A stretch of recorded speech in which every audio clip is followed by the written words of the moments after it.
I feel you. Being able to listen to what your body is telling you takes so much deconditioning. And also like Yeah. healing the relationship with the body, right? So that like you are open to hearing what it has to say and like you work through the wounds of self-forgiveness of how you've treated it or talked to it or thought about it. And yeah, I've done a lot of body work. My my and like healing with my body. I started my healing journey with Reiki and hypnosis, like God, I don't even know, 7 plus 7, 14 years ago. And um like the first stuff that came up was body stuff, and it Mm. was about like, especially, growing up in the 2000s, it's like there was just such bad body image things. There's stuff that's generationally held onto, taught, passed down.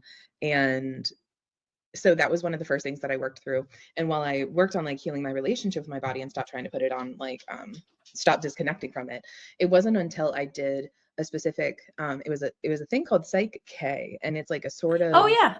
have you heard Yeah, of I'm it? Okay. familiar. Hmm. And I liked it. But it was I did like an intensive 6 month program where it was like every 2 weeks, I think I was with like two coaches, and we did a whole, it was all about body scanning, and it was about understanding where the tension was in the body and recognizing that certain emotions are held in those places and creating the emotional space to just observe, honor, and release those emotions without having to tie them to the stories. And that was, Yeah. it was the first time that I felt like, that I was doing like real big body work because I could feel that shift in my actual physical body. Mm. Yeah. Yeah. I mean, it's kind of along the same lines of what I'm doing. I have done that before. I kind of forgot about it though. So maybe you should come on some other time and we can talk, or maybe we can talk more about it later. But yeah, just like and then also not trying to control your body, not trying to make it do anything. Uh I found it's if I because in the beginning, back in the, when I was like watching a lot of other people on YouTube and they're like, this is how you do it. You just command your body to do this stuff. And I would like try to command my body and it felt like really disrespectful Yeah. for some reason. And I wasn't even like connected so much to the body, but I was like, you're just like bossing your body around. But yeah, I've been doing a lot of like self-inquiry. Like for instance, I'll feel something in my ankle and I'll be like, body, what's going on Mm, with that pain? Like, what is that? mm, And instead of trying to be like, okay, now we're going to transmute it, I'll get an emotion or like a memory. mm, Sometimes I'll get words, but it's more of like an emotion or a memory, and then I just bring in loving presence to it, and it just kind of, without trying to like be like, body, let's get rid of this, let's heal this or fix this. It kind of just, some sort of alchemy happens, and it just kind of yeah. dissipates, and I'm like, whoa, I feel so much lighter. And You're inspiring me because I currently have like a pulled shoulder and oh, having some like neck stuff. And so I've been learning a lot about kind of like the left and the right energies. mm, Kind of like this is representative more of not only bringing energy in and receiving, but also more like past energy. And then this is more like present energy on the right. And that's like giving energy out as well. And so I'm like, okay, there's some stuff that's broken as it relates to like receiving in and also releasing old, like mm, releasing stuff from the past. And so I'm like very aware of that as I've been having this issue since about June. So if you see me kind of like moving about like this, it's because of that. And I've been doing some thinking about that. And so what you just shared, I'm like, I've been keeping that in my list. Yeah. everyone that I've talked to, they're all talking about the left side. And me too. Huh. It's from, it's all the way up to my temples, all the way down to my foot. And it's Mhm. just like these points that have been bugging me for so long. And this one point in my hip where I asked my body, I was like, how long has this kind of been running in my ancestral lineage or whatever? And this is gonna sound really weird, but I actually saw like Neanderthals in a cave. Mm. I was like, oh my God, Mhm. this has been going on a long time. So I A think long it's time. maybe it's like a collective thing that Mm. we're all working through our feminine and Yeah. learning how to. I'm not even going to try to tell my body like, okay, let's open up and receive, because my Right. body's heard nothing but the opposite for thousands of years. So I've Mhm. been kind of asking it questions and being like, what would it be like to just let things happen? And I'll Mhm. feel like my hip kind of open up a little bit, close Mhm. down, open up a Mhm. little bit more. So it's just, I feel like this is like a lifestyle change for me now. It's like just blown my mind. That's I'm beautiful. just, Yeah. yeah. Yeah, I definitely trying to just like repeat the mantras of like, money's gonna flow to me. It has not worked for me personally. Something that I have felt a major shift with energetically as of receiving, just in general, whether abundance or love or opportunities or anything, or even just change, is I've been shifting my mantras or kind of intentions into creating a space of like safety with it. So like it's safe for things to come to me. I handle things like safely and respectfully, and that Aw. sort of energy of like there's care here. Hi. Hi. Hi, Molly. What's How are up, you? Gwendolyn? How are Hey, you? Tina. I am good. I had one heck of a time getting into the studio, so I'm a little behind. Is that for your conference that Yes, you're so setting it's up? backwards. I got to figure out how to flip it. So, but yeah, it's Irons Michigan Bigfoot Conference, August 15th and 16th. So that's the QR code anybody can scan. Cool. Yeah. Nice. Yeah. Are you leading it? Are you part of it? What's the concept? I am creating the whole thing. Cool. Yeah. So it's with me and Chad Datama. So he was originally part of the Fold Mysteries podcast, but then he had to take care of his health. He's had some health concerns, so took a step back from the podcast, but he's still working on a conference with me. So cool. Yeah. Are you in Michigan? Is that where you guys are? I am not. He is. I am not. I just spend a lot of time in Michigan on trips for investigating and stuff. Yeah. Oh, cool. Okay. I was like, I didn't know whether or not Sasquatch were big up in Michigan. Oh, yes. Oh, yeah. Oh, yeah. It's wild country. Okay. Yeah. Yeah, I live in Michigan, actually. I'm up in the UP by Lake Superior. Yeah. You're in a whole other world. Yeah. I am. We're getting 10 inches of snow right now. Whoa. Why? Why is this happening? God. It was beautiful out today. I just threw a coat on my dogs and took them for a walk. It's gorgeous. That's cool. Wait, and so Gwendolyn, where are you located? I'm out in Ohio. Oh, okay, cool. Yeah. Yeah. I'm in Baltimore, and Maryland is kind of known for like wild weather during the spring. And we literally yesterday got like an inch of snow. It already melted, of course. But like the day before it was 80 degrees. And then the night before the snow came, we had a tornado watch. So it was like very weird. I was like, I'm not sure exactly what's happening here, but something's happening here. Yeah, that's wild. That's wild. It's crazy. I don't know. Maybe HARP is really a thing. Maybe they're playing with the weather. Yeah, right. Yeah. So if I can ask a little bit more about the conference real quick, what made you want to like start that? Is this the first year of it? I'll be honest with you. I never ever wanted to start a podcast, and I never ever wanted to start a conference. Okay. I was more than happy to just be a part of them. But Chad is, he's very gung-ho. He likes to get in there and start things and create things and organize things. And he talked to me on the podcast, which I found out I actually really love doing. The conference is stressful for me. So I we did it last year, but we did a very small, very quickly organized conference that was free. This is our third year doing it. This is my second year kind of running it, but this year it's going to be a lot bigger. Cool. So I'm very nervous. Yeah. I can imagine it's a lot of event coordination and everything. Yes. And especially when it's just, right now it's just kind of me working on it with Chad taking care of his health. But he has been great in organizing speakers and just telling me, hey, here's the speaker, here's what we're offering them, write it down. And so that's what I do. And then I just create the flyers and put the word out and talk to the locals and this and that. So yeah. Cool. Very cool. Have both of you had full sightings before? I've had a I think Gwendolyn has. I seen something, but I can't say it was Bigfoot because I didn't see it. It has to be like I can't convince myself out of it type thing. I get that. But I've seen something, but I've had some very intense experiences. Okay. Yeah. With like sound or with them tracking us through the woods, surrounding us. One night, it was so wild. One night we were like all out in the woods and we were mimicking owl hoots because, owls and Bigfoot have this, like, I don't know, like there's just this integration with them and they'll mimic owl hoots a lot. And so we were mimicking owl hoots to see what happens. And then we were getting owl hoots back from real owls. But then the last one that we heard in that moment did not sound right. It didn't sound right. And we're like, what was that? And then all of a sudden the coyote, all of a sudden this big whoop. And all of a sudden more coyotes. And then all of a sudden all these owl hoots all over. Is like, it was like they were going crazy. And then the coyotes went crazy and just everything went nuts all at once. And it was like, Whoa. okay, there was something out there affecting them. And it's also copying them, because we could tell what was not a real one and what was a real one. And it was like all chaos broke loose in the woods. It was awesome. Whoa, that's wild. Yeah. Gina, what about you?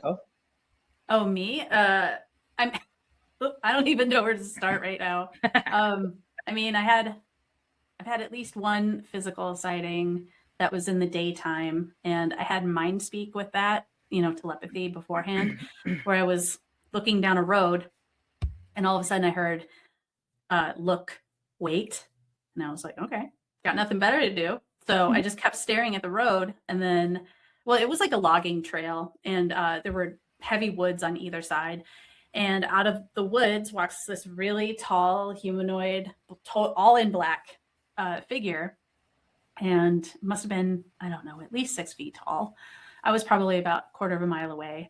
But I saw that, and the first thing I thought was, why would somebody be walking around with snowmobile suit and like a ski cap, and like, because it was all black and it was about 90 degrees outside. And so I was just like, that's really odd. But yeah, since then I've had nighttime sightings where I had one run in between my house and my neighbor's house. They've come into my yard and eaten apples out of the tree, and they'll take like a bite out of the apple and like put the rest of it back like 8 feet up in the tree. And yeah, there's lots of weird stuff going on around here. Yeah. I haven't had anything lately too much, but the weather's been kind of crummy, so I haven't been outside too much. Wow. But, yeah. Wow. That's wild.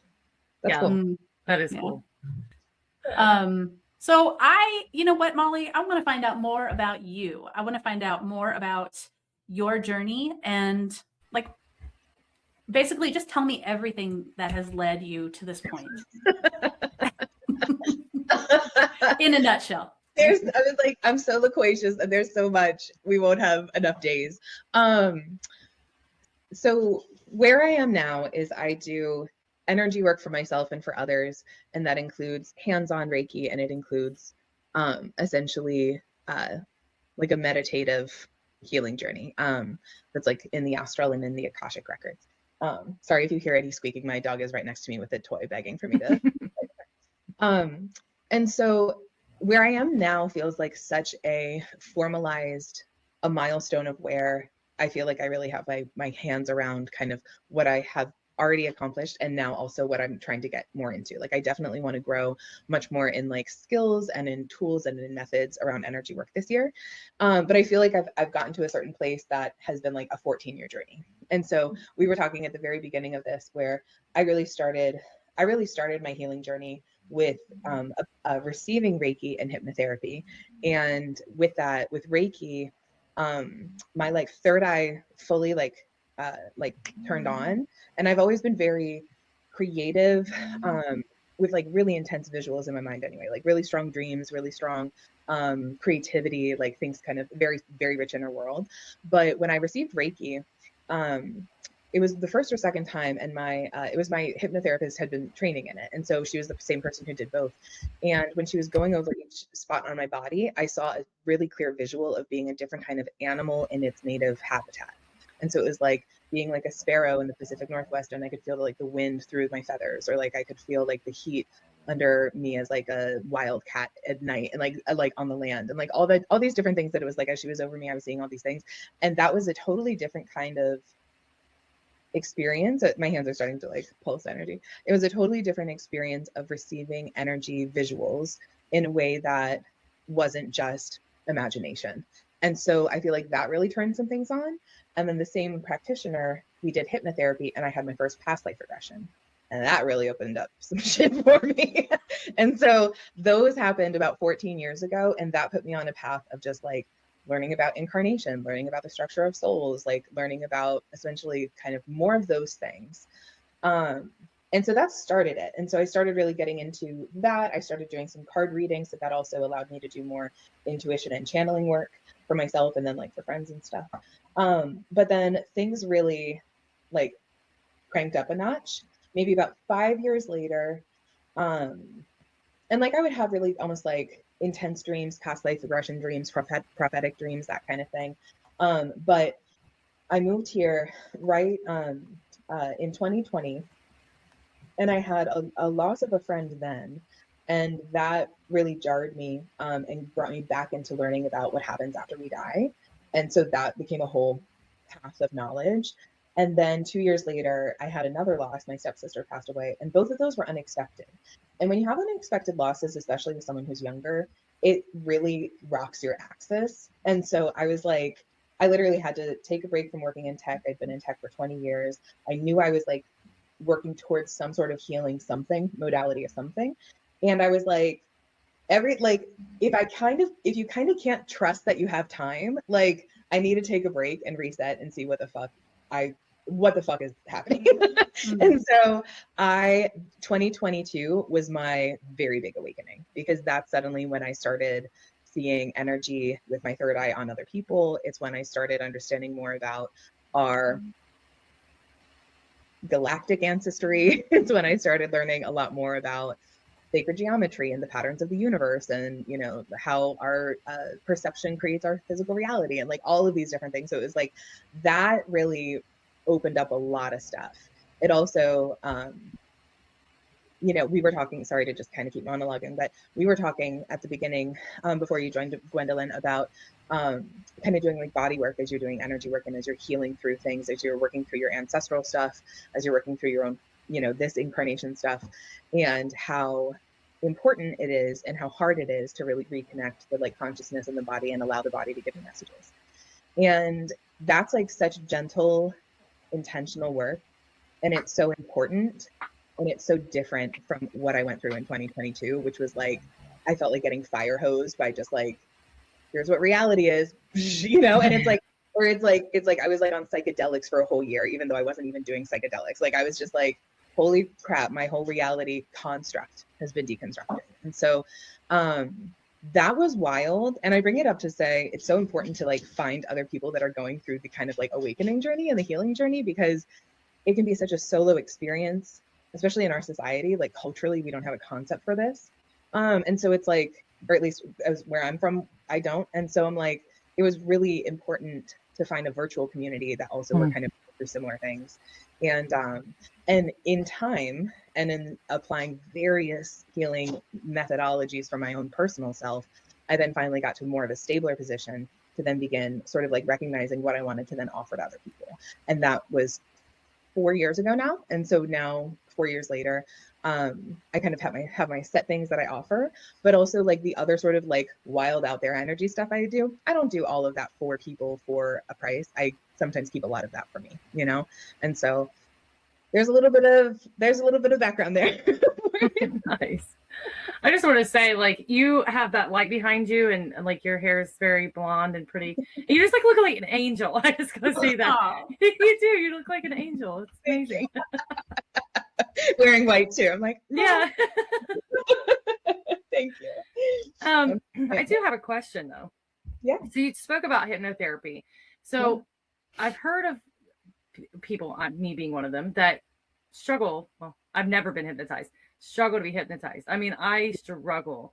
Like, and it's funny too, because I went to a hypnotherapist and I laid there and several sessions. And as I'm laying there, I'm like, just laying here and nothing's happening. And she's talking to me and I'm talking back. And I'm like, like it just didn't work. And then one time, the last time I went, I thought it was working. I was like, oh, I can feel myself, opening up. And then next thing you know, she's tapping me on the forehead. I fell asleep. I can't be hypnotized, and I don't know why. So do you think that not everybody is susceptible to hypnotherapy, or maybe I just had maybe a not so great one? I think a lot of things. I think first, it's one tool of many, and so not all tools speak to everybody, just in general. And especially too, if you're going in with the idea of, I've got a lot of stuff to kind of unpack through hypnotherapy, you're already kind of going in with the mindset of like we've got a lot to work through, hypnotherapist, like I hope this works, because there's a big Pandora's box, right, to like work through and unpack together. So it's rarer for people to go to hypnotherapy when they're like, I don't really know what I'm going to kind of like, get into, and like, I'll just relax into it. And they'll probably be a little bit more susceptible to it, because a huge part of it is essentially relaxing the nervous system and then getting the mind into a more of like a deeper like theta waves kind of situation. So really what it comes down to is like, do you I think it can be really hard with practitioners because a lot of us can be very sensitive auditorily. We might have our mind kind of spinning, and like if the practitioner isn't setting you up in a place to kind of like relax into it first, then you might not get to that state. So I do think that it can be very difficult for people to get the benefits out of it if the setting, the practitioner, and kind of what they're bringing to the table is not exactly the right recipe to like relax into it, because that's really what it requires is relaxing into it. And I'll say a few more things. So when I went to her for hypnotherapy, I was going because I was going through major heartbreak. And I had loved someone for a very long time, told them I loved them. It was unrequited. And I was like, my mind was sort of blown. So I was like, I need to understand deeper level stuff here that I clearly wasn't kind of getting. And like, I thought I had a real good handle on helping myself and helping others. And then suddenly I kind of got this like total 180 that I was like, where was I missing that? Right. So I was like, I knew I wanted to go deeper into things that were not just part of my already conscious processing. Because I'm like, I already worked through all of that. I chewed through all of those things. And like, I still don't understand where it's coming from. So that was one of the reasons why I sought hypnotherapy. Reiki was just a fun benefit because she was getting trained in it. And so when I sought it, the first few like sessions, and maybe even few weeks of sessions, I wouldn't say that I got into full deeper level hypnosis. And the way that and never is it when you're so hypnotized that you also aren't aware that you have a physical body or anything like that. Like that's not, they don't go so deep as that usually. Even I've had quantum healing hypnotherapy, QHHT, and that also is not even so deep that you're like completely unaware or anything like that. Like you're still a little bit connected. And the way that you would describe the level of hypnotherapy level to get to was like, when your subconscious came forward and your consciousness could take a backseat. So it's like when you're driving and you realize that you've like driven 15 miles and you kind of didn't like pay attention to it. Clearly your conscious is still a little bit there, but it's more so that your subconscious is kind of in the driver's seat and like taking up the space of like what your mind is thinking about. That's sort of the level of like, okay, I still have a body. I know I'm in a body, but I also, what I'm thinking about is not primarily about being in my body or my thoughts. It's taking me on some sort of little journey. And that's kind of the level that we mostly stayed at. And when she explained it that way, I was like, cool, I can work with that. The first time I had a past life regression was different because suddenly what you probably experienced where like they ask things and you kind of respond and you're like, I kind of just feel like I'm laying here and I'm just talking to you. Right. Yeah. That's how it was getting off. So it was one of our sessions, and she was like, I want you to imagine a scene, right? And I just wasn't in it. Like I wasn't in the vibe. So I was seeking, I was searching, and I was pulling upon like a romance novel I'd read, right? So I'm like, I'm in the forest. There's a pond. I take off all my clothes and I jump in. And she's like, okay, what happens next? And I'm like, I swim around. She's like, what happens next? I'm like, I go out on a stone. She's like, let's go away from the pond. Like, let's get out of here. So she's like, moving it on. And as soon as she was like, okay, I want you to walk out of the forest and what do you see? And as soon as she said that, because before it was almost like my mind was sort of just like dark in a way. Like I wasn't really seeing super visuals and I was just sort of saying stuff, right? Then when she was like, I want you to walk out of the forest, suddenly it was like I was watching a movie and I saw clearing, walking out of the forest. I saw rolling hills with swaying grass. I can still see it super clearly, like swaying grasses. It was daytime. There were big fluffy clouds. And it was like, I was like, oh, and I see this like stone pathway through the grasses that takes me to these huts. And there's like 10 to 12 huts and they're like really thick and they're thatched roofs.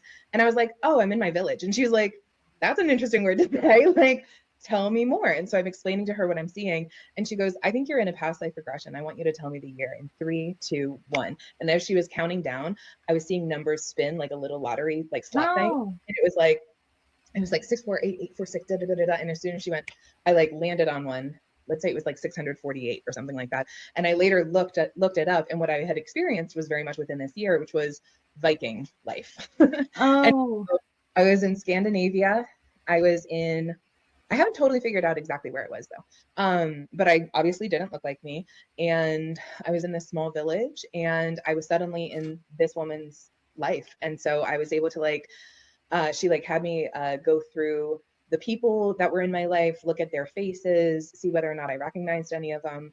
And then like my husband in that life, I always said that he looked like the ghost of Christmas Present from the Muppet Christmas Carol. So just like this big dude with like this big beard and just like, whoa. And like he was like Wow. 7 feet tall, but he also wasn't around a lot. And when I looked into his eyes, it was the same soul. She goes, I want you to look into the eyes of all the people in this life. I want the eyes are the window to the soul. I want you to see if you recognize anybody. And I saw like my daughter, she wasn't anyone I knew in this life.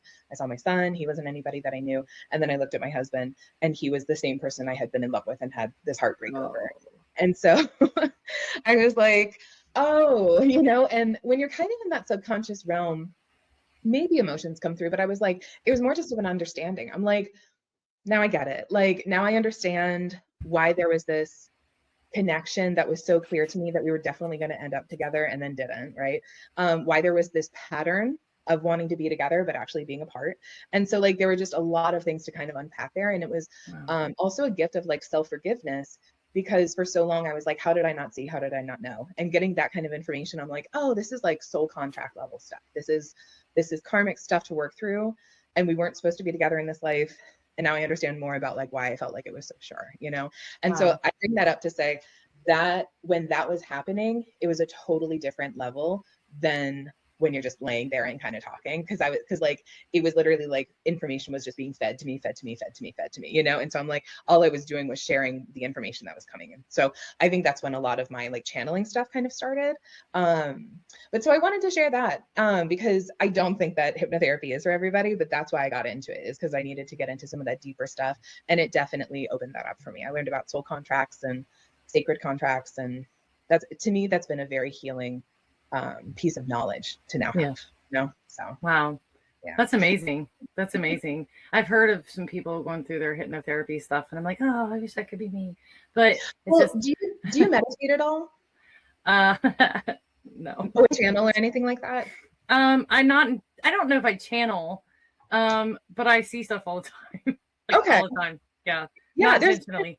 there's different gifts in lots of ways. What I was going to say is that I almost find hypnotherapy is akin to getting into just a slightly deeper level of meditation, because at that point you're just able to get answers to come out, and like it's the same kind of thing. It's just not prompted, you know? Yeah.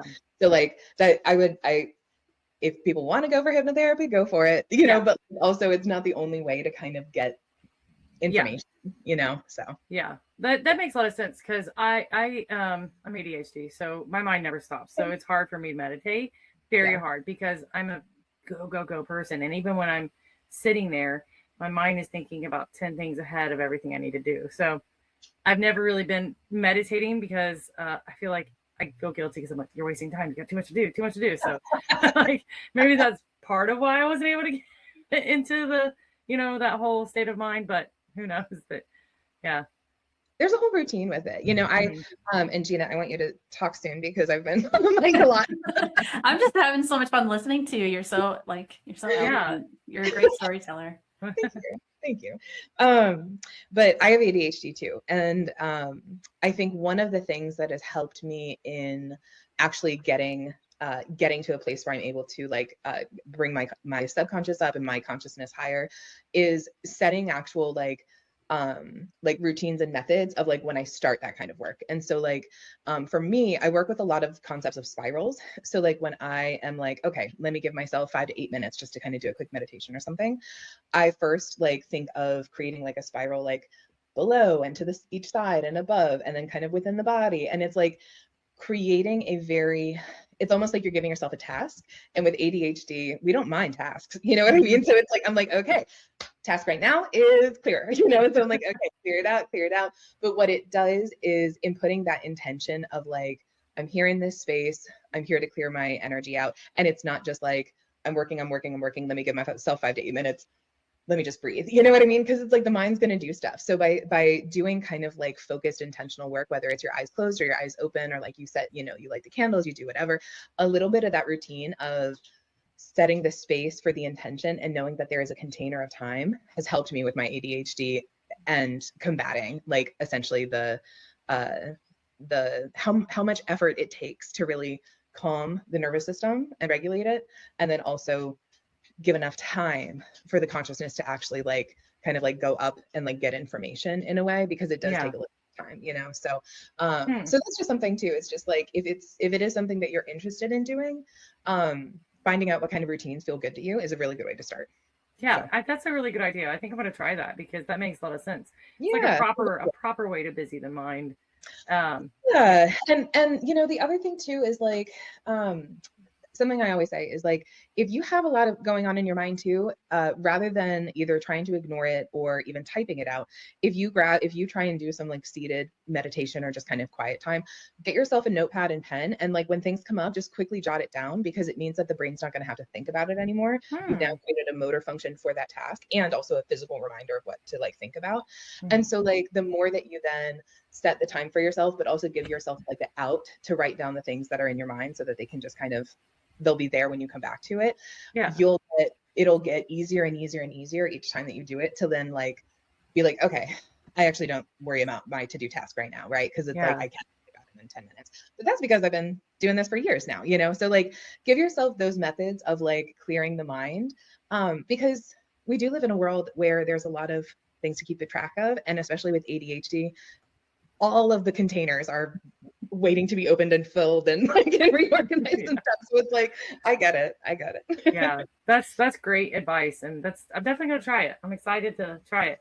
Maybe I'll It's try just it this that weekend. little ritual into Yeah. your life, you know. So I always work with a lot of fire. I do candle and incense stuff, and then I also don't do my energy work within my home, all around my home. I really only have like two spaces in particular that I Oh. go to, and that helps too, because physical spaces have frequency, right? And it's Hmm. like there's sort of like a function for each place, and so like, Hmm.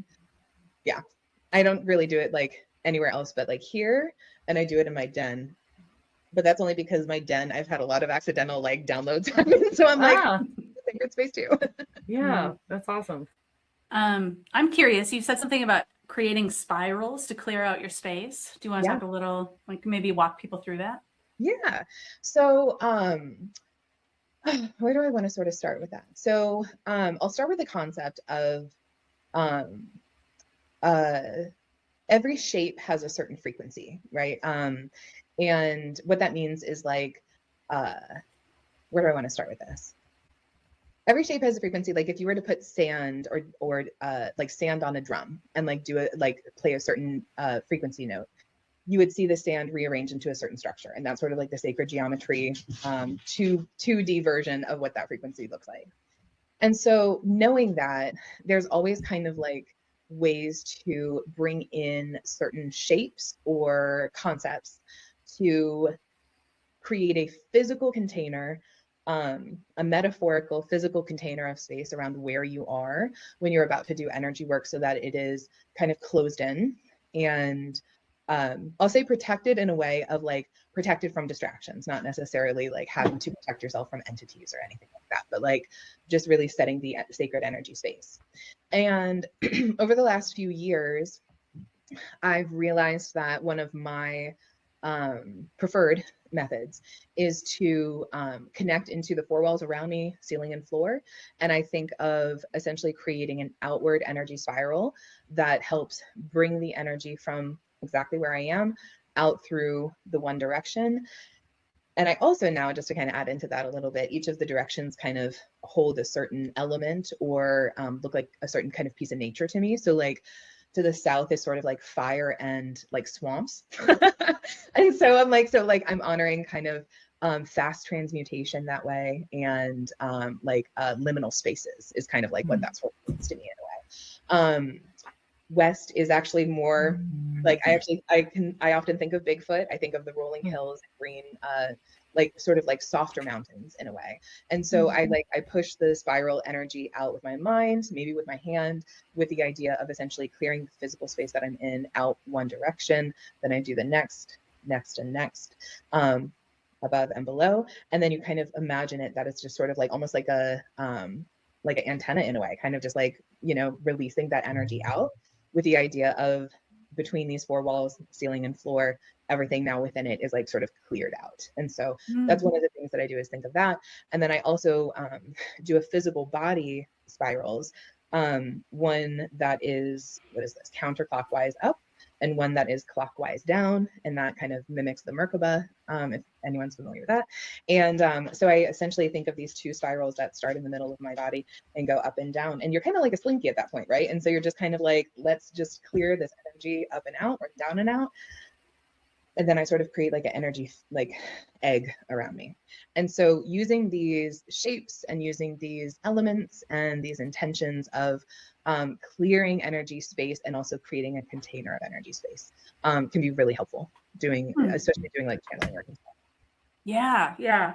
Well, I remember one time you and I were doing a practice together, and you told me about the what was it? It was like a pentagram that I would do, where it's like light would come from the heart, and I would like move it up to my head, and then down to one leg, and then down to this arm, and then the other one, and then reconnect it, and then all of this light just kind of like emanates from the form. And I used that for a long time. I haven't done it in a while, but it's pretty powerful. Yeah, I could just feel energy moving as you were sharing that. I was like, ooh, I haven't done that in a while. Yeah. I love the spirals because everybody can imagine that really quickly. And I also just, there's energy, you think of galaxies, you think of, my friend. Amazing. Oh, Amazing. She's like, it's dinner time.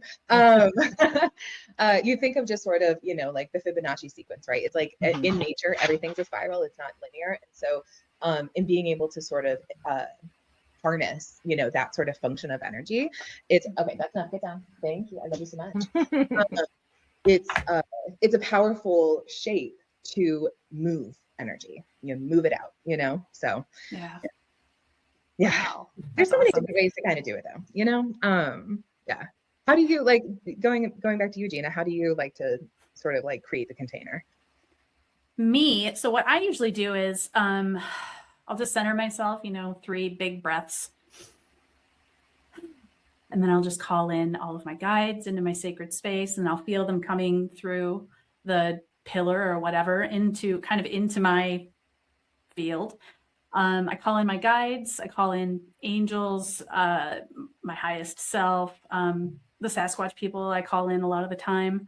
And then I just ask, I'm like, can you please create a clean, sacred container for this transmission or this session, interaction, whatever. And then I'm like, and also connect our higher selves. Like, say I'm working with you, I would say, I would like my highest light to connect to Molly's highest light in collaboration and co-creation in accordance with our highest good. And then I can just feel it. It kind of like, I don't know, it changes density. It like gets thicker. It feels Totally. like, Yeah. I'm like, all right, cool. We're good to go. Yeah. But yeah, that's usually how I do it. It's fun doing virtual connections like that because I know, because you can feel it. You can feel it. Mm-hmm. And so what I do is if I'm going to do long distance Reiki with somebody, I'll do the square that I mentioned, and then I do the square for them. And so it's like I do the same 4 walls, ceiling, and floor, and I usually start getting information of like if maybe one of the directions is denser, and so that gives me insight into whether that's something that we're going to be working on more specifically, such as the transmutation or that kind of thing.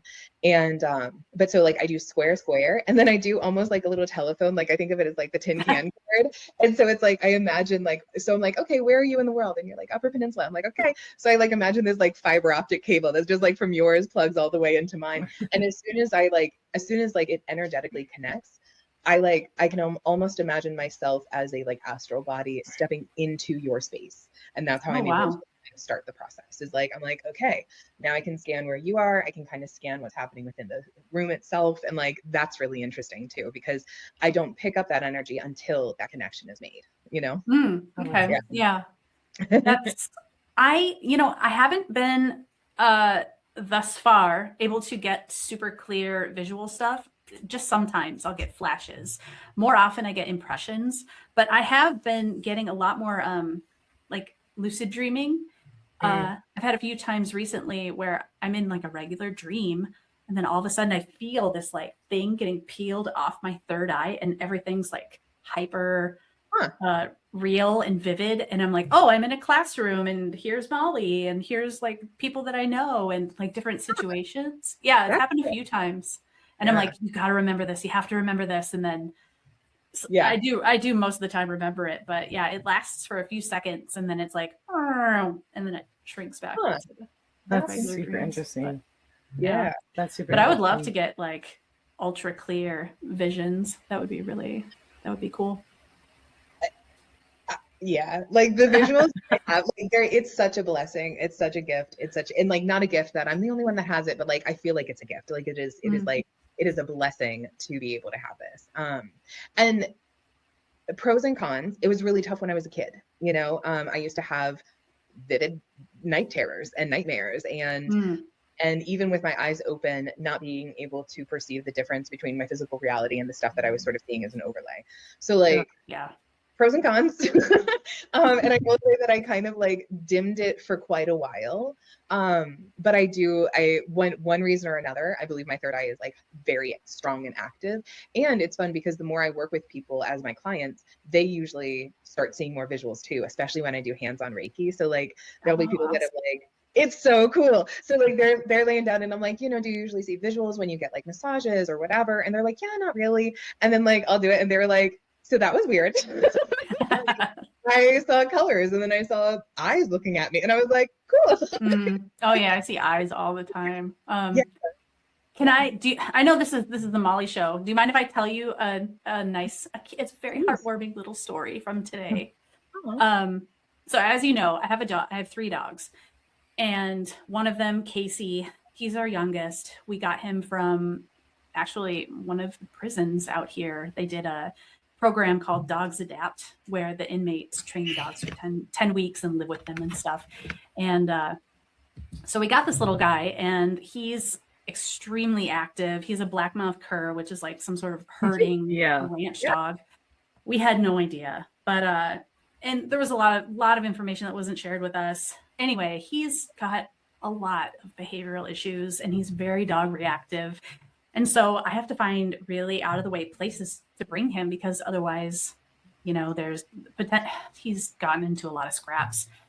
And there was a time where I was just like, I just need to get rid of this dog. This dog's a pain in my butt. He's attacked, he's done this and that, blah, blah, blah.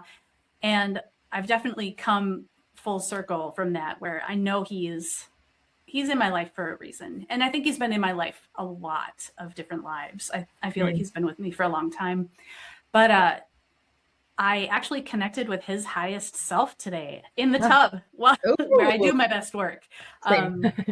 Yeah, it's I actually booked a session with an animal communicator because I want to help him to be able to regulate his nervous system, or be able to help him however I can.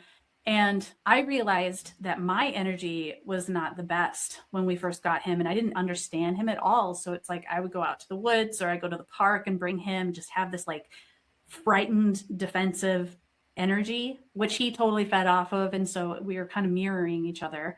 And so I definitely am partly responsible for his behavioral stuff right now. So anyway, I booked a session with an animal communicator, and I was thinking about it in the tub, and I was just out of nowhere, I'm like, let me talk to Casey's highest light. And I closed my eyes, and I saw the brightest light, like probably one of the brightest lights I've ever seen, come from a distance, and it got bigger and bigger and bigger, and it was so bright. And it was just I totally got love bombed. It was amazing. He sent me, like, I started crying. I was just bawling in the tub. It was so powerful, this like love that he felt for me. And I was like, little dude or big dude.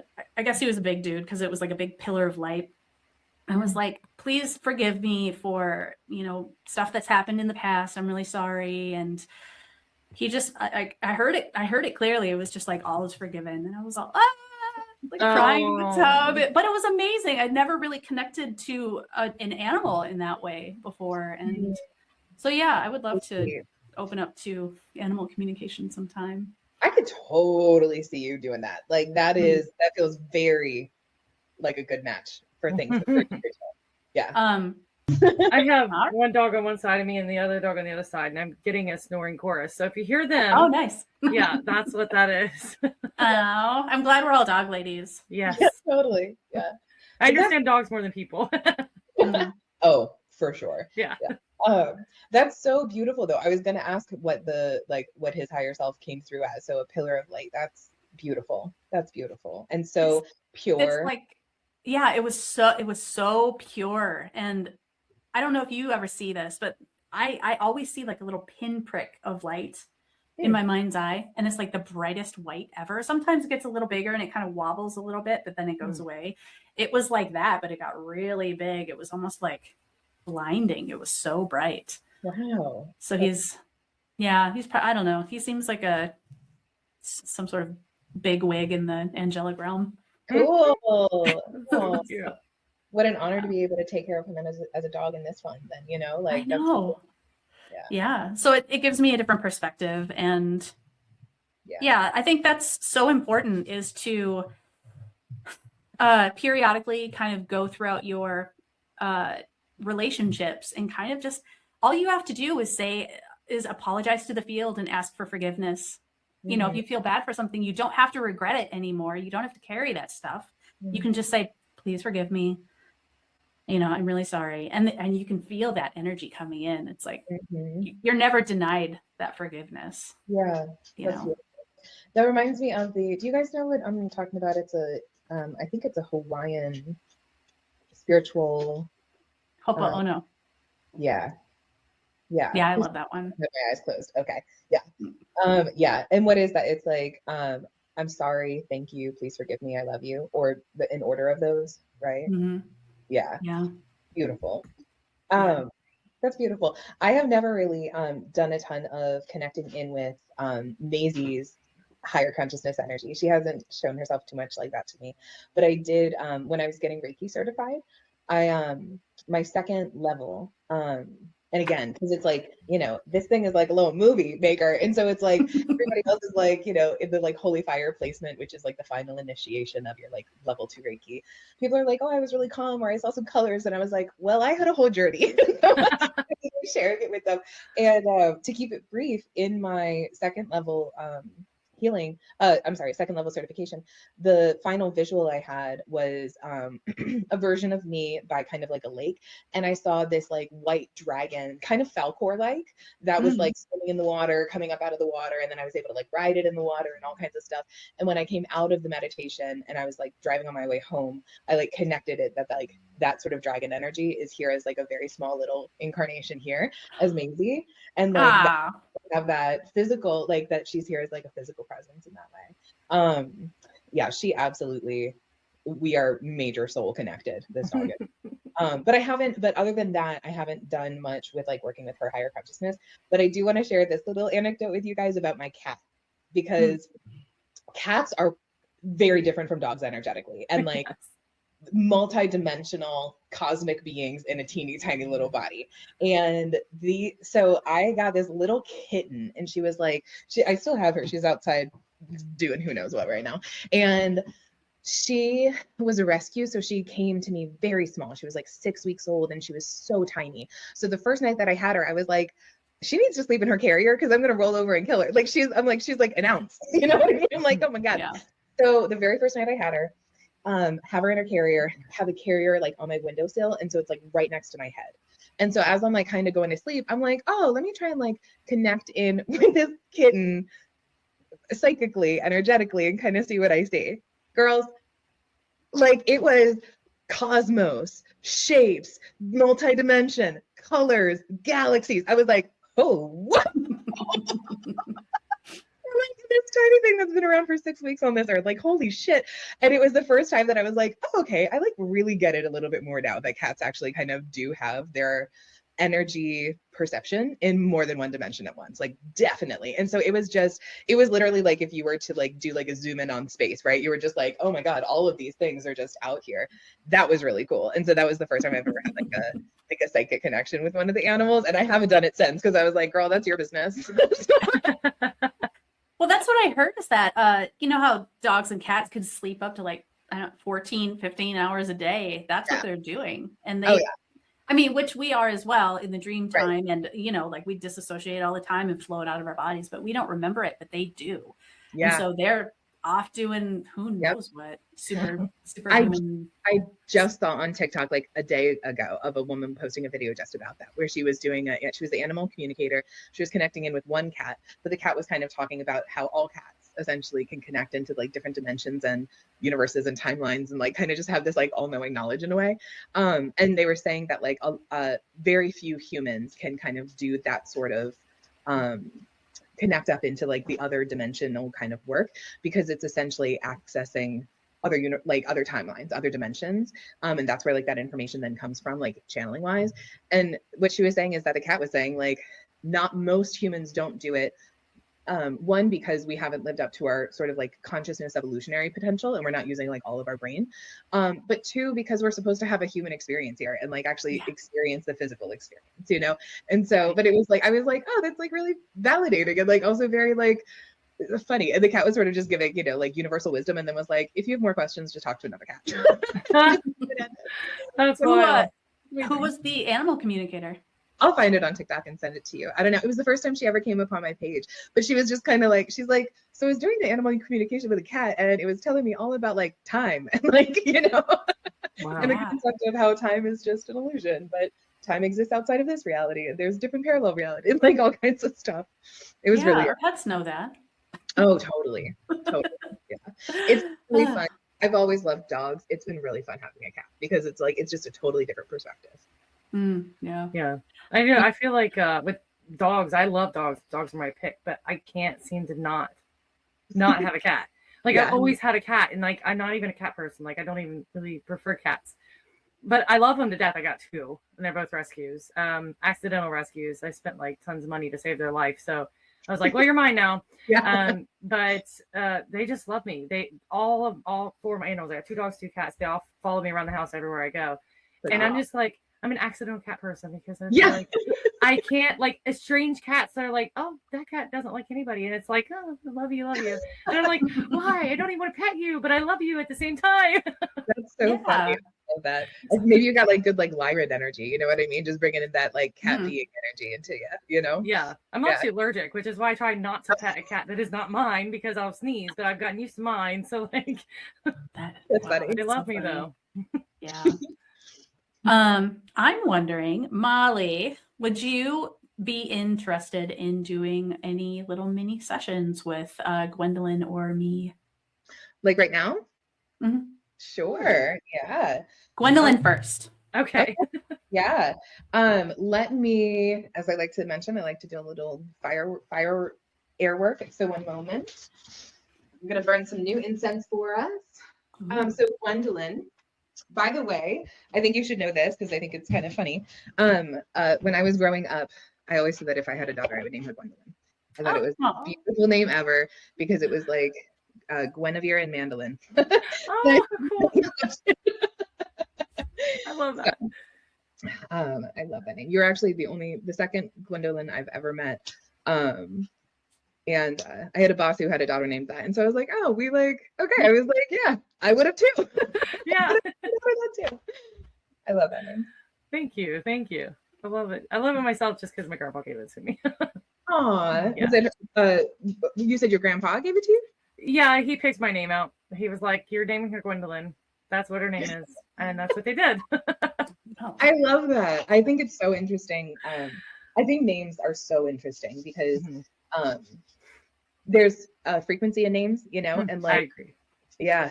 And in the reading that I've done of like Journey of Souls and even Sacred Contracts and other Dolores Cannon stuff, all kinds of stuff, there's the concept that like our soul is choosing a life to come into. And when they are choosing the life to come into, the name is already kind of like connected. So like, it might be because like the baby, like they're sort of like that baby is going to be born, it's going to be this, whatever. Cause again, time's just a construct, but like, I think that's really interesting too. Like I definitely feel like a Molly, you know, and I also feel like I'm a Molly, you know, but, I find names so absolutely fascinating because they are a frequency, like thumbprint, like imprint of who we are, you know? Yeah, exactly. Yeah. I agree with that. Alrighty. So I'm usually not as quick once I'm in channeling mode in speaking, but it's just going to be a little bit lilted, a little bit like this. And as mentioned, I'm going to go ahead and clear my space. And then I'll clear yours. So just give me about like 30 seconds real quick to clear mine. And then Gwendolyn, I assume, I won't assume, do you consent for some energy work and like visuals to come through for your highest good? Yes. Okay, beautiful.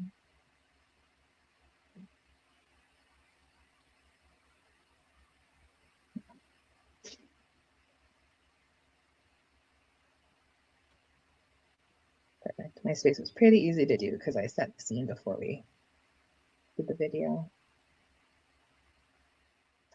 I don't know which one of us or all three of us or whatever, but when I was clearing the space before and now, when I'm doing to the east, I feel a lot of water energy, which is both emotions, but also literal physical oceans and water. And did I say yeah, emotions and also oceans.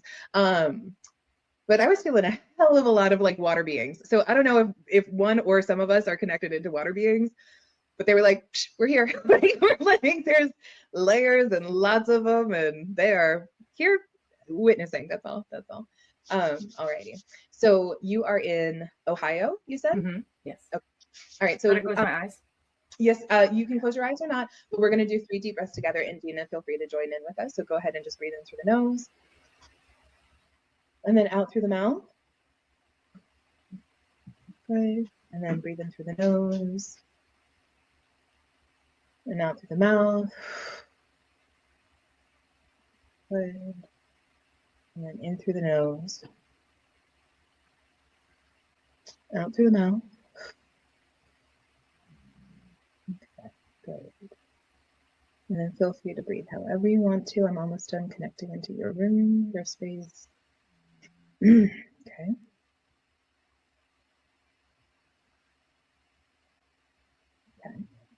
All right, and now I'm just going to connect our 2 spaces. So one moment.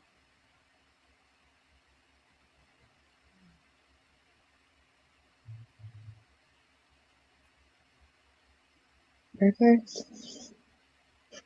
Okay, lovely. Thank you. Alrighty. So immediately, so kind of speaking to the fact that we had done the conversation of like the elemental walls and sides, there was resistance or pressure or complexity in westward, which is the rolling hills and the Sasquatch energy, and above, which is like the my animals are go crazy. They always do when I do energy work.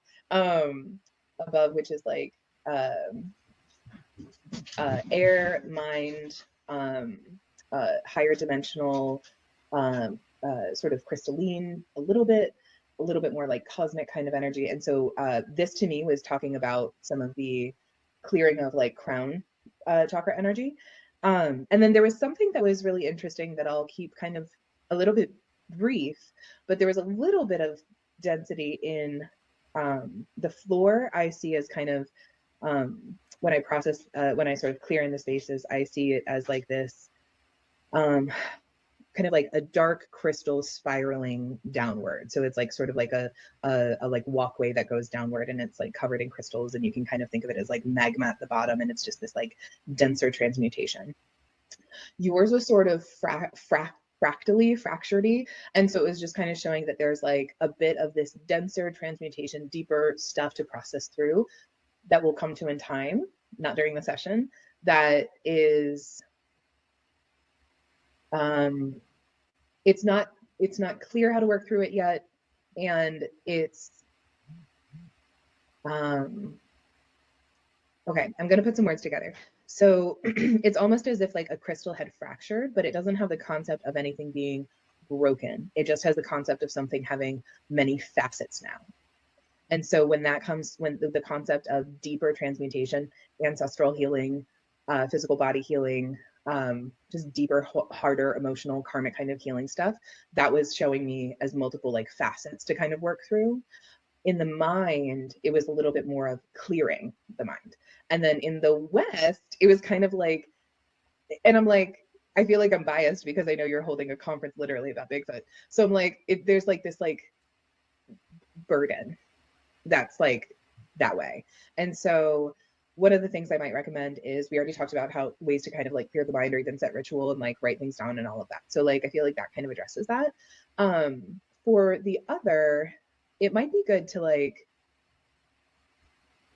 yeah, let's see what kind of comes through. But there's something that's like, I almost want you to like honor and do like a ritual of like honoring like the west direction, the earthly beings and kind of like reconnect into like the honor that you are kind of like bringing to them in the work that you're doing, where by bringing your energy into honoring it, it will help it feel less like a burden. So something like that. So it's like a little less work and a little bit more calling in a way, like a perspective shift in that way by first kind of like honoring and like respecting that energy, because it's specifically always to the west for me, rolling green hills and literally like Bigfoot energy. So it's like, so that's really funny because I didn't know that was your specialty and it came up and I was like, huh, how funny. And so that's where a little bit of burden is kind of coming in. It's almost like I see like the metaphor of like a caravan of like wagons and stuff, you know what I mean? And it's just like, it's a lot of stuff. It's a lot of things, it's a lot of people, and it's like, that makes sense. You're literally organizing a conference in that arena of energy. But you can also, because it's very natural that way for me, tapping into nature, grounding, feet on the ground, butt on the ground, breathing in with a tree, that kind of stuff. Very good for the physical body too, to kind of like really honor that kind of elemental. So that's just connecting our spaces. Yeah. Yeah. Okay. And just to set the intention that because this is recorded for anybody kind of watching this, it is for all three of our higher selves, highest goods, no harm. Okay, so I'm going to share this, and it comes with zero feedback on changing it, okay? We all have like energy spheres, and yours, as I'm picking up, is almost this like translucent kind of like glass like, but it has all these like spikies, like kind of a porcupine, but they're not like knife like, they're more like cylindrical, triangular like, and it's like, it's almost this like a spiky like squish ball kind of thing. But it's cool because there was no concept that you needed to change it, that it needed to be worn down and smoothed out. And so there's this energy protection that denotes for you, which I think is very cool. I don't think it's bad. I think that it's a protection method, and it has nothing to do with like how you come across. This is just how you are protected, you know? And it's like, it has like that iridescent shine to it. So I was like, oh, that's really cool. So there's some interesting like higher dimensional even shapes that you're working with, because most of the time when I see people's energy spheres, they're smooth. So I was like, ooh, okay, we're working with sort of like a 4D, 5D kind of function here. So that's exciting. Alrighty, is there anything in particular that you want me to dive into, or do you just want to kind of keep it open? Yeah, just keep it open. Yeah. Okay. So, okay. There's an encouragement for leaning into spring cleaning when you are ready for it.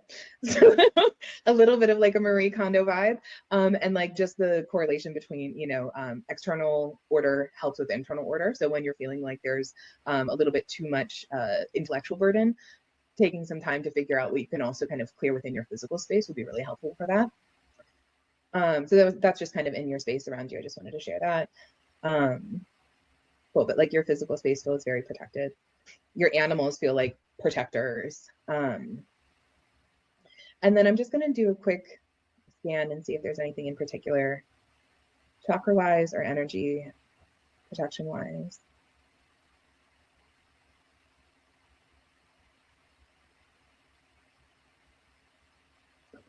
No. Okay. And nor does it want to be recorded. So we won't do anything deeper into the physical body.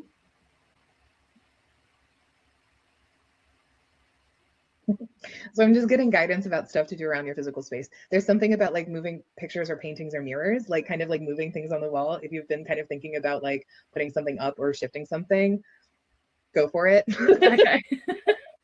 Nice. Yeah, that's like, it's sort of like a little bit of like feng shui, and also just like the concept of like putting the things that you like to look at, like around.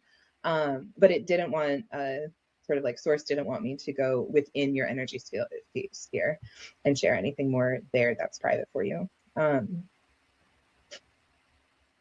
Yeah, I'm just sort of seeing like kind of like newspapers around and stuff. So it's sort of like there's just kind of this kind of concept of like tidying up, and like it's going to help. It's just going to help. Spring cleaning, it'll just kind of help of like clearing the mind, clearing the clutter from the mind by doing physical stuff, especially with ADHD. It can be really nice to do like small physical tasks because it's accomplishable quickly instead of long term where we then get distracted and do like 100 side quests. So it's like, you know, little stuff like that can be really helpful. So those are the things that are kind of coming through. So there's just in general recap, mind clearing activities, which I think also includes physical clearing activities, like physical clutter clearing activities, connecting into nature while also specifically honoring the earth beings that you are literally like honoring, like, you know what I mean? Like throwing a party for. To the north is usually like mountains and ice for me. And so this is much older stuff that like, there's sort of like maternal lines there for me. There's deeper transmutation energy there. That was totally like that flowed fine. So there's nothing there specifically. Oceans east, nothing was dense there for me. So it's like your emotional flow is really beautiful. The fire, the swamp, the liminal energy, all of that was really good. So like quick clearing of things, quick growth and healing is like working really well for you. And then like the liminal spaces of like being able to sort of have like your foot in like one life and another, that also is like balanced for you. So it was just the clearing of the mind to kind of get a little bit more into that crown chakra energy.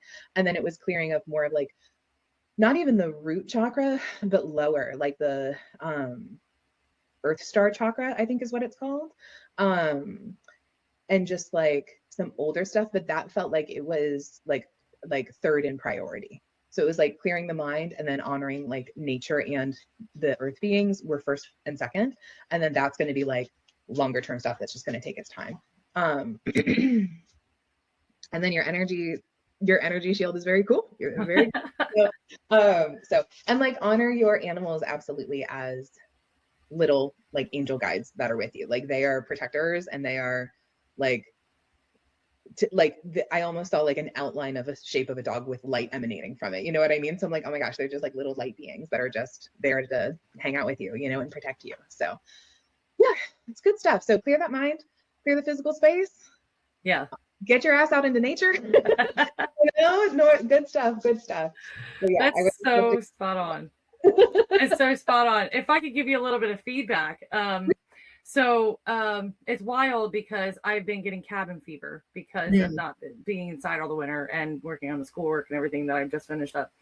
I've been getting cabin fever, so I feel very disconnected from nature. I haven't grounded in forever, so it's kind of cool that you picked up on that. It's also really cool that you picked up on the physical clutter because Gina knows this. My daughter is living with me currently, and I'm used to having me and my son, just me and my son, living at the house.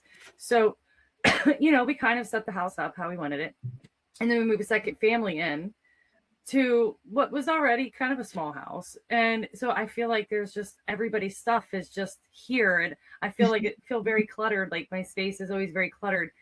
And I just get ready to move out. So the idea is when she moves out, we're rearranging everything. So they're rearranging and stuff that you picked up on. So it's kind of cool that you were able to pick up on all of that. Yeah. So it was really cool. Okay, cool. That's awesome. Yeah, the space is like clear me, change me. You know, yes, like, And I don't know if you're picking up on my vibe because that's what I've been craving is just to like have all of her stuff and baby stuff and his stuff. As much as I love having him here because I love having my grandson here with me, but at the same time, you know, like it just everything just feels like it's closing in on me. Yeah. So like it's just hard sometimes because it's like I love having him here, but at the same time, like I feel like you know there's just everything's closing in. So. Just the idea of being able to like open up my space and have just mine and my son's stuff here is just feels so good. And to know that they're moving on with their life, getting into their own place again, it just feels very nice. So I think when that happens, I will feel very better spiritually. Oh, yeah. 100%. Absolutely. Well, and you know, and just to honor how difficult it's been to get grounded or even like meditate. It's very hard to do that when your environment has people and babies in it. Yeah.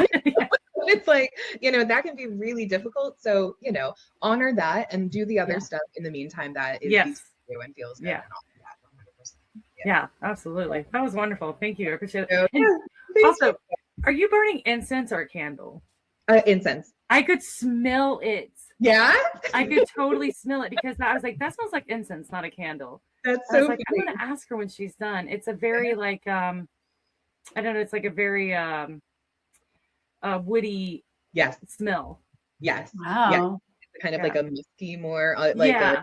or earthier kind of. Yeah, Yeah. yeah. That's so funny. That's the second time I've had somebody tell me that actually, that they could pick up something that like I was burning on my side when we connected into space. So I'll Nice. say, I would say that your crown third eye a little bit more picking up than you might think, you know? Yeah. Yeah. So That's that's awesome. alrighty. All right, I'm just going to clear your space. So all three of us, we're welcome to do just a nice deep breath in, breath out the mouth.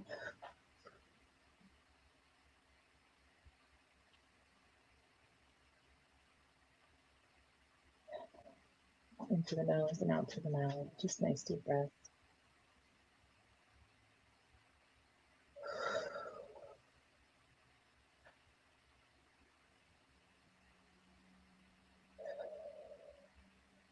I'm already seeing somebody's eyes looking at me.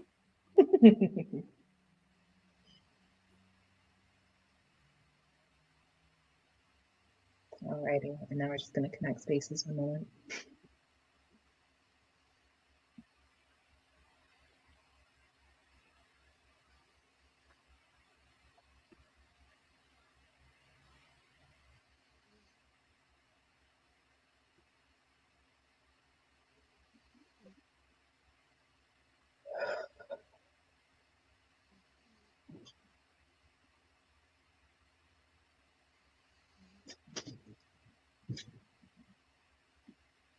Okay.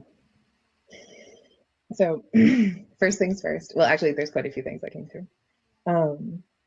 So as soon as I was even connecting into the concept of your space, it was like, you got a lot of guys up in there, my friend. You got a lot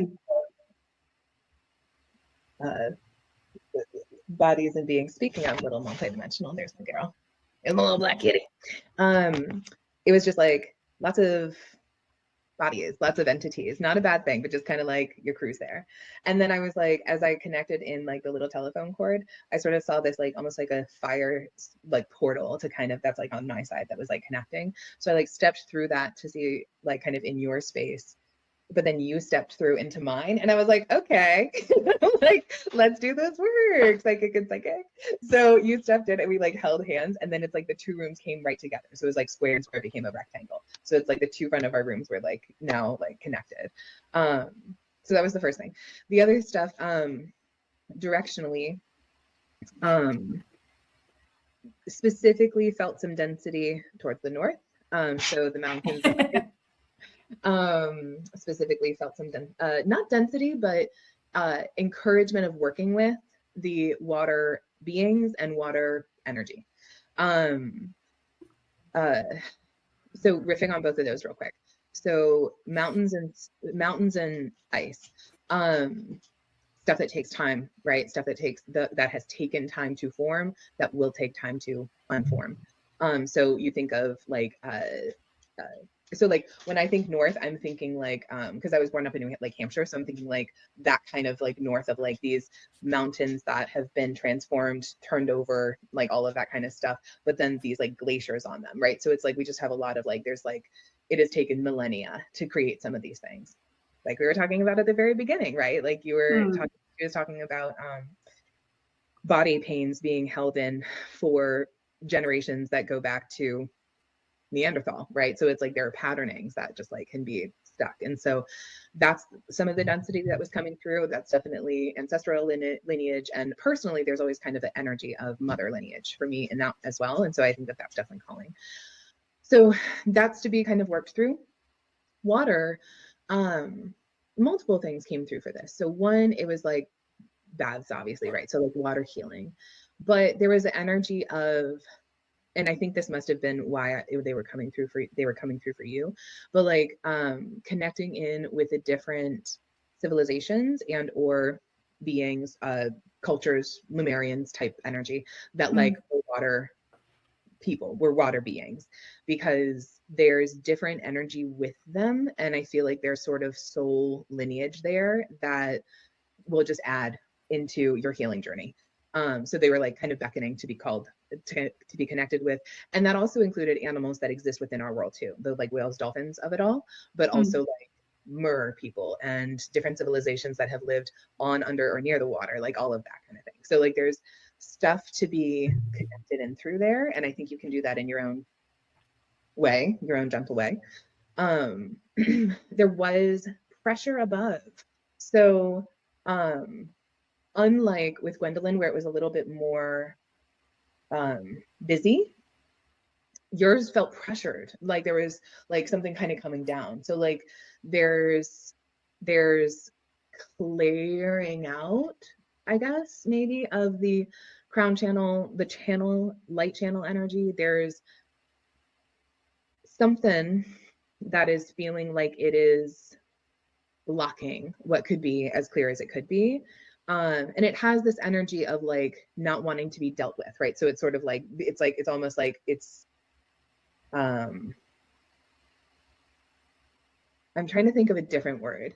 It's not negative, but there's a concept of almost like foreboding, where you're like, there's this thing kind of coming towards me that I'm going to have to work through. So there's something around a block happening within the crown channeling energy that will need to be worked through. It is not malevolent. It is nothing like that. It is simply our own kind of stuff that's in the way, but it's up there like a dense cloud. And so it's like, it's not allowing the full light energy to completely channel through. So that also came through as well. And that is work that you can actively do too. So that, connecting in with the water beings and everything, I would say would be like two easy things to kind of like start playing around with. Older stuff takes its time, and you're already working through that. So there's that. West was just a super open for you. So the nature connection, the Bigfoot connection, nice and clear. No notes for the fire in the swamp, and no notes for down below either. So I would say like the heavier transmutation of that you're already doing, you also see that. So it's just the old, denser stuff that's going to take quite a while. And I mean, like your whole life, you know what I mean? Like this, like it's life work to work on that kind of stuff, because a glacier doesn't start to form in a day, and it does not dissipate in a day, you know. Neither does a mountain. And the water being stuff will be fun. That'll be fun, because that'll get so playful, and you get insights into how other civilizations have lived and your incarnations within them, and the lessons that they learned and the wisdom that they have. Like there's so much, there's a lot of fun in there, which is nice, because a lot of water can be a lot of emotions, but it didn't come through that way. It wasn't about that as much. So those were the directions. Okay. Yeah, not pay attention, but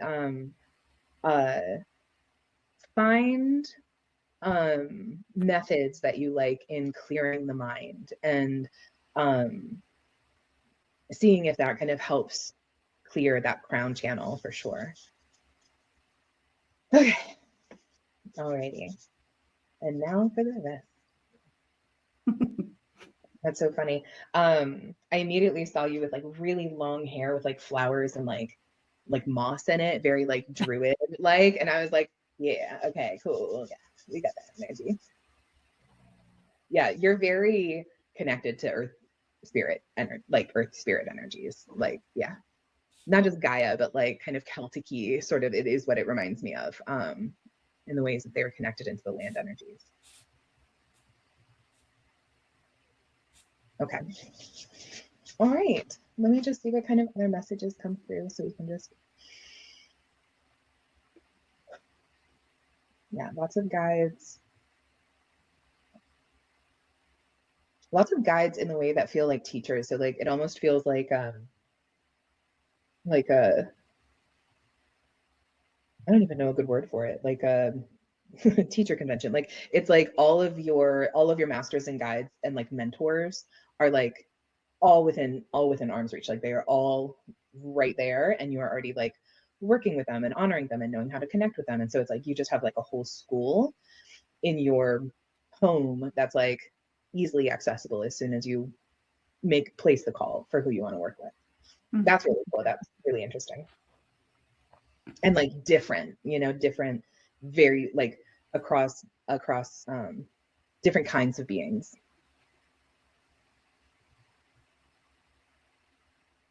Yeah, there is a teacher, student, mentor, student creating that ladder of being a teacher and a student, being a teacher and a student. That's a very clear calling for you right now. And that doesn't necessarily mean being like an official teacher in a way. Like this is a perfect example of how you can help teach other people, is just by bringing other people together and like to a table. But there's a teacher-student structure and balance and mentality that is with all of those guides. And so like you will not only be able to reach out and get guidance from a teacher themselves, but then you are able to then be a teacher to other students. And like that is like not archetype exactly, but maybe sort of templated for you. And it's very crystal clear like that. It's sort of like literally like as like a ladder rung. And it's like, as you keep learning new knowledge, you then share that with others. And then you keep learning new knowledge and you keep sharing that with others. Okay. Which I'm not picking up anything, but speaks to what we were talking about before, which is like clearing out that fear of being seen and heard and believed. To keep going up that teacher ladder yourself. You got to teach, got to be heard. And your students will find you. Don't even worry about that.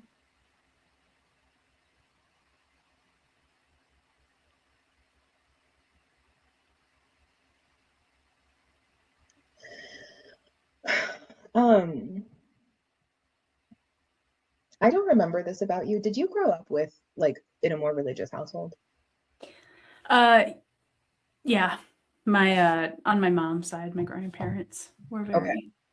There's sort of this concept of this like lit up light crown around you, but it also slightly had the concept of like crown of thorns, and then like having to sort of like heal the wounds that were created from that concept.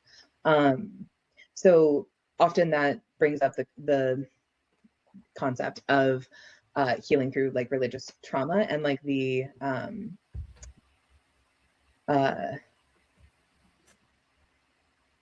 how do I want to say this? The information and conditioning that was tied to how religion was enforced for someone, and like healing through the harmful parts of that so that you can still connect in your crown into these more spiritual spaces. Like that's what that is telling me, because it was like this like lit up crown on you, but it had caused harm. So there's still a little bit further like healing there. That's, I would say, in continued healing. It doesn't feel like it's like currently the priority of harm, but that's something to be acknowledged. I just want to honor that, and I think a lot of people can connect into that.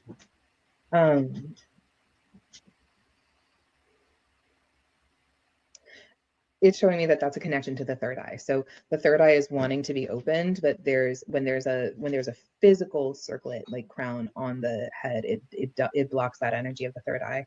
So it's not completely blocked, but that might be the tie-in that you were looking for when you were saying like you can kind of feel like something being peeled off in the dreams, and like you're trying to strengthen your visualization. There's something to be said around the prior harm of religious conditioning and its correlation into your want and ability into channeling and like receiving in through the third eye. There's a connection there that needs to be healed. Just personally, that's all that is. Poor Jesus. He's like, I never wanted any of this, you guys. Like, like take my name out of it. I know. So there's something, I think that is a big message around the third eye block. Hi, kitty.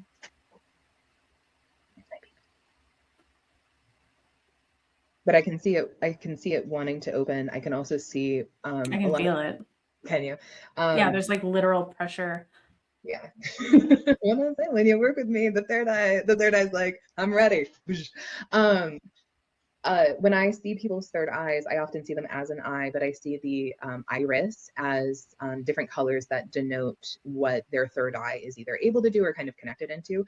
Yours is very, it's like a blue glowy of galactic energy. So like once your third eye is going to be fully unblocked, it's going to be giving you lots of stuff. You're already connected into the cosmic and galactic energy anyhow, but that's what it's showing me, is specifically that like glowing blue eye that I usually see for more galactic consciousness. Yeah, so there's a huge tie-in with all of those metaphors there.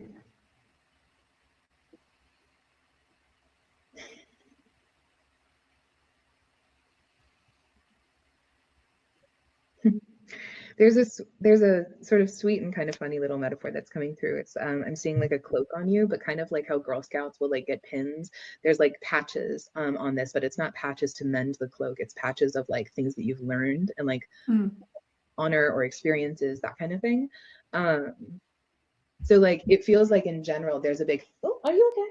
Sorry, I'm like poked in the eye. There's like a theme of attaining knowledge in this life, in attaining that, and like being like proud of it, you know what I mean? It's like I learned this, boom, I learned this, you know what I mean? Like and it's there's no negative concept here. It's just sort of like it was almost like charming to be like, yeah, she's got this cloak and like it has all these patches of things that she's been learning, and she's going to keep adding those patches on as she keeps learning new things. And it's like a cloak of many patches in a way, but not mended patches. Yeah.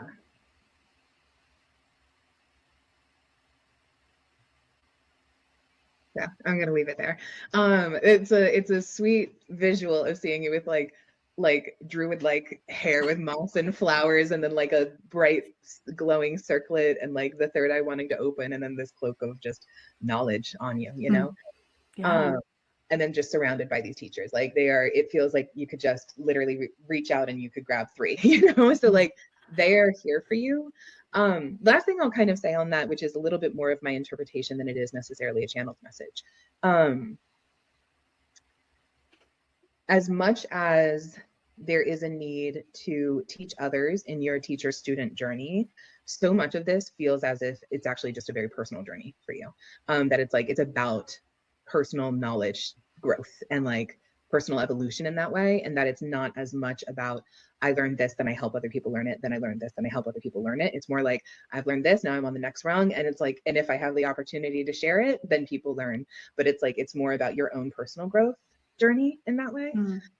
But like the intellectual aspect here is very strong. The teacher knowledge seeking is very, very strong. But I think it's beautiful because it's really paired with this very earthy energy, like very connected into the earth energies, connected with other earth entities. So it's like you're kind of being like an earth anchor while you are being received, where you receive like cosmic wisdom. Yeah. That's like the role that you're playing, which is why it can also feel so tough in the body sometimes too. So yeah, definitely. And that's what I was well, I mean, you definitely hit the nail on the head several times. Let me see. Earlier today, so working with the body, especially with the left side, and having conversations with my body to let it know that it can open and receive if it wants to. I'm not gonna push it.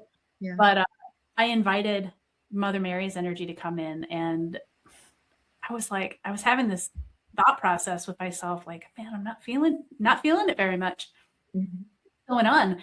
And then I was like, maybe it's my own belief system that's kind of blocking this from happening. Because I felt that being's energy stronger before, but I've been having a lot of this, a lot of the like religious sort of stuff has been coming up lately, especially with my mom. My mom's like in hospice right now and transition, so it's bringing up a ton of stuff.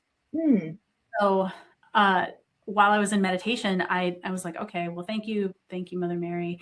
Let me connect in with the cosmic mother. And all of a sudden it was all this big waterfall energy. And I'm like, okay, well, this seems to work really well. But yeah, it's funny that you mentioned that. So, and yeah, I mean, I've been getting migraines for 15 years, trying to figure out what this cause is. And I had the idea in the back of my mind that that's probably got, something to do with it. So yeah, what do you think? I could just call in what's your advice on trying to heal this religious persecution trauma stuff?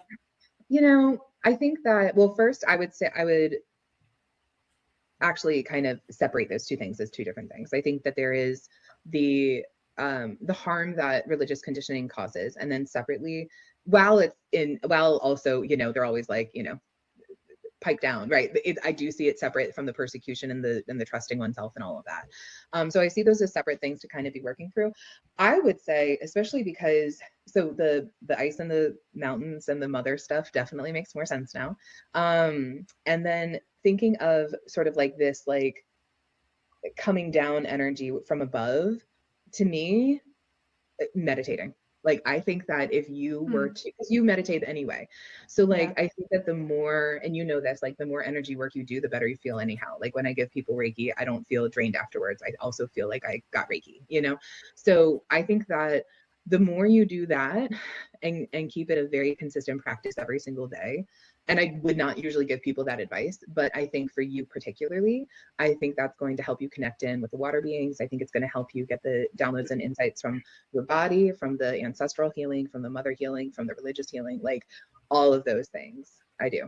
And I say that from learned experience, because that year of 2022, where I felt like I was on psychedelics, I did a lot of meditation. I did a lot of time just in my own mind, and it helped me understand things. It helped me understand myself. It helped me understand what these wounds were. It helped me understand how to bring them up and honor them without getting dragged back into the past of it. Like, so it's like, I really do think that that's probably the medicine, because your nature energy is solid. So it's not so much about grounding.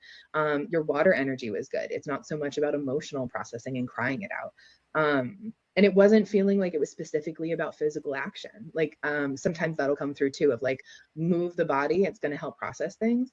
This feels like stillness and like honing the muscle of connecting up, and like just doing it so consistently that it starts clearing things out. It brings them to the floor, it brings them to focus, and then it clears it out. I really do think that that's going to, you're working on such big stuff. It does take time and stillness and honoring of the sacred space for that. So yeah, awesome. Well, thank you. Thanks for that mini reading. Like, yes, that was pretty detailed for. Yeah. I know. Very good. Thank you. Yeah, I can't ever do a mini anything. Like, I'm like, you can't cap me at 10 minutes at any time. Like, but it is funny because it's very clear when like the message is like, and you're done. You know what I mean? Yeah. And I'm not supposed to say anything more, and it's not my place to. So yeah. I have a question. Looking pretty good. Yeah. Do you happen to see what color, or even see a third eye on me at all? And no, because I didn't get into I didn't get to see your physical body within your energy sphere. All I saw was the protection field itself. So I didn't. That's so interesting. When I was like kind of asking to go in and see more, the message was like, not here, like not on a recorded line, like not for the public consumption. That is not for other people to have access to. Interesting. Yeah. We'll have to get together later another time. Yeah. For sure. No, I would love to. So awesome. Yeah. So thank you for having me on. I really appreciate it. Yeah, you're wonderful. Fun. Oh, thank you. Yeah, you are absolutely wonderful, Molly. I mean, Molly, you are a delight. Yes. Your knowledge, your abilities, it's all really good. So I appreciate you coming on with us, me and Gina, and Gina for letting me share this with you guys. So it was awesome. This is beautiful. I know. I hope I get a chance to like chat with you guys more. I feel like I, stayed on the mic a lot. But so thank you. And like, it's so rare to have the opportunity to let one's freak flag fly, Yes. And so thank you for letting me. That's right, Maisie. Our side, yeah. But thank you for creating the space for. You want a treat? For me to just be authentically myself. So thank you. Yeah, absolutely. Thank you. We'll try to do it again sometime. Okay, well, I will I'll put all of your stuff in the description too, like for people to be able to find you and work with you and whatnot. So I'll give you, if anyone's watching, R&R 20 for 20% off, but I'll give you that too, Gina, so you can put that in the description. Awesome. Yay. All right. Maisie gets some keys. She's finally going to get some food. All right. I'll see you guys. Thank you so much. Thanks, Molly. Bye, Molly. See ya.